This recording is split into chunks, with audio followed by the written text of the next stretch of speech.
Sa wakas ay nagbalik na ang Hunter x Hunter manga mga kaibigan after almost 2 years since inilabas ang chapter 410. At ngayon sa videong to ay i-review na natin ang spoilers para sa parating na chapter 411 na kung saan ay matutunghayan na natin ang mga sumunod na kaganapan matapos ang pagprepara ng First Prince Benjamin sa pagdeklara ng special martial law. Dahil nalason na siya mga kaibigan ng same poison ay kinamatay ng katawan ni Prince Hulkenberg. At ngayon ay may 9 hours na lang na natitira sa buhay ni Benjamin para gawin ang kanyang balak na ipa-hand over ang kanyang trono sa kanyang anak. At marami pang iba ang ating matutunghayan natin mga kaibigan sa videong to. At nagtapos din ang final chapter noon nung kausap ni Benjamin si Mizai's Tom, Kaiser at Botobay. At ngayon, kung kailangan nyo ng refresher mga kaibigan sa previous happenings bago nyo panoorin ang videong to, well, pwede nyo namang panoorin ang mga previous chapter dyan sa playlist natin. Pero huwag kayong magalala kasi sa full chapter review natin itong chapter 411 ay bago ko sisimulan ng review, ay isa-summarize ko muna ang current happenings sa arc na to para ma-remember nyo talaga ang mga kaganapan mga kaibigan sa Succession War arc. Also disclaimer muna, ang videong to ay spoilers pa lang po, kaya hindi pa accurate, subject to change at kulang pa ang ilang mga impormasyon na ilalahad ko kasi based lang ito sa rough translation and summary. Kaya naman this is Mr. May na natin patagalin pa,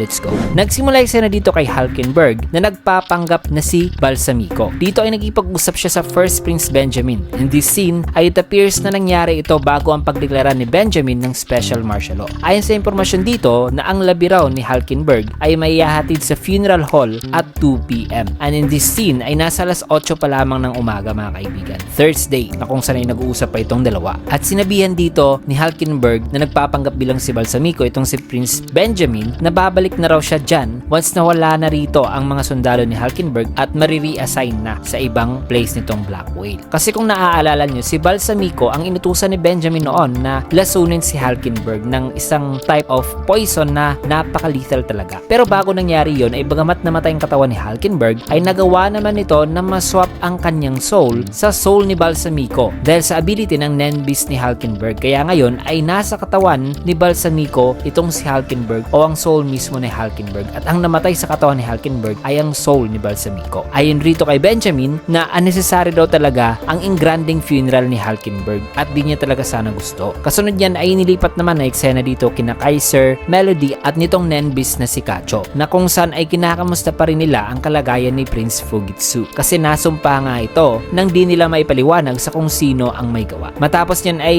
ang isa sa mga sundalo ni Prince Camilla na mga curse user o gumagamit ng sumpa sa pamagitan ng pagsasakripisyo ng kanilang sarili upang ma-activate ang isang post-mortem nen na magsusumpa sa prinsipe ay may kitang nag-disguise ito at patungo ito sa room ni na Kurapika para makalapit kay 14th Prince Wobble. Habang patungo siya sa room ay tinignan-tingnan niya muna ang paligid. May kita rin ng ilan pa mga guard o mga sundalo ng ibang mga prinsipe na nakapasok na sa room ni Kurapika. At sa araw o sa mga oras na ito ay sinasabing ito na raw ang ikalawang nen tutoring session ni Kurapika na kung saan ay napagpasyahan ni Kurapika na i-split sa dalawang class ang kanilang tuturuan. May entry-level class at may beginner class daw. Kasi marami na raw sumasali ngayon sa nen session nila. May kita naman na ang lahat ng mga nandirito ay nagkipag-communicate at may kanya-kanyang iniisip o monologue na nagko-contain ng kanilang mga plano o gagawin. At for now ay hindi pa ipinakita base sa ating mga source kung anong monologue niyan. According rin dito na ngayon ay alam na rin daw ni Kurapika ang tungkol sa pagkamatay ng Prinsipe Hulkenberg na ikinukonsidera ni Kurapika na gagamitin ang kamatayan ni Hulkenberg bilang isang catalyst sa pagsimula ng riots pamagitan daw ng pag-expose sa tunay na ikinamatay daw ni Hulkenberg. Now ngayong hinahati ni Kurapika into 2 groups ang class, bigla namang nagtaas ng kamay ang third prince na guard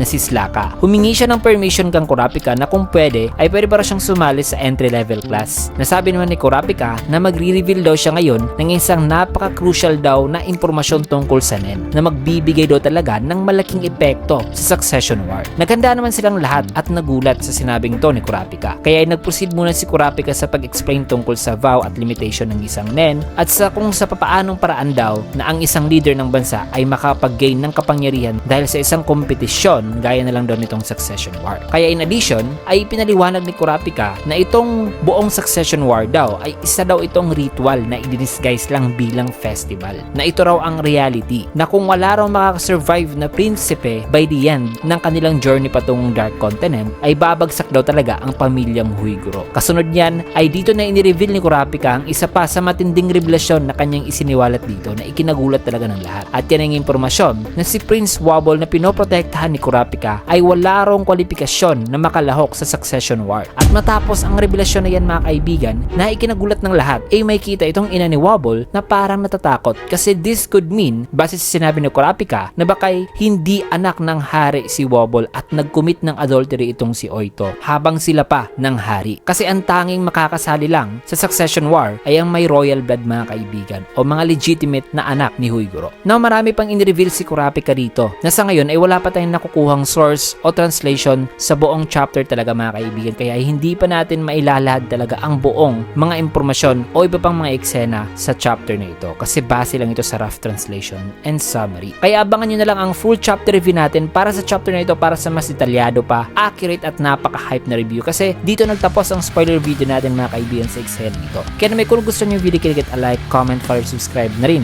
for more videos like this and see you guys again in my next video.